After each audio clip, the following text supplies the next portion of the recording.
सर्वप्रथम मनुष्य के जो 5 स्तर हैं मनुष्य योनि में, उसके द्वारा पहला पशु योनि यानी पशु मानो, दूसरा राक्षस मानो।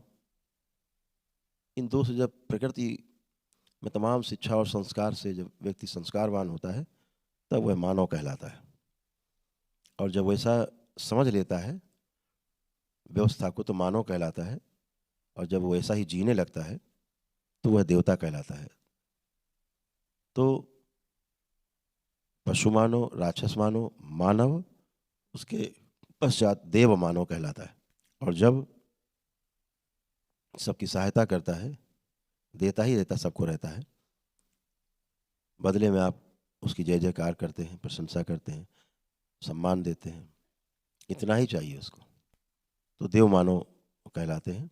और इससे भी जो ऊपर उठ जाते हैं, जिन्हें कुछ भी नहीं चाहिए, सिर्फ आपको देना है, प्रशंसा भी नहीं चाहिए, कोई गुणगान भी नहीं चाहिए, उपकार विधि से करता है।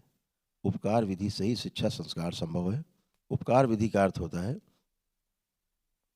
कि 3 प्रकार की जो ऐशनाएं हैं उनकी चाहत नहीं है, वो चाहत भी समाप्त हो गई है। पुत्रेष्णा और वित्तेष्णा आदि, यश आदि से कोई नहीं लेना, कोई देना नहीं। तो उस तीनों प्रकार की ऐशनाओं से मुक्त होकर के जब जीवन जीता है तो उसे हम दिव्य मानव कहते हैं। तो पूरी यात्रा जो है, जब हम पैदा होते हैं तो पशु की तरह, एक राक्षस की तरह, संस्कारवान होते हैं तो मानव की तरह, वैसा जी पाते हैं तो देवताओं की तरह, और हर प्रकार से जैसा हम जी रहे हैं दूसरों को भी जीने में मदद करते हैं, तो फिर हम दिव्य मानव कहलाते हैं। यही यात्रा का पथ है, और इस पथ से गुजर के ही 84 लाख योनियों के जन्म मरण के बंधन से मुक्ति संभव है। इसके अलावा कोई दूसरा रास्ता है नहीं। विधि तमाम हो सकती हैं, लेकिन लक्ष्य एक ही है। लक्ष्य है स्वयं को जानना।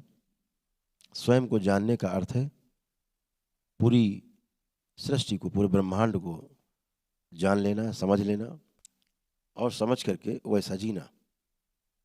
आपका जीना जब ऐसा हो जाता है, जैसी व्यवस्था बनी हुई है सृष्टि में, ऐसा जीना आपका सबको स्वीकार होता है, और फिर आपका ऐसा जीना देख करके, आपका आचरण देख करके लोग वैसा जीने के लिए प्रेरित होते हैं।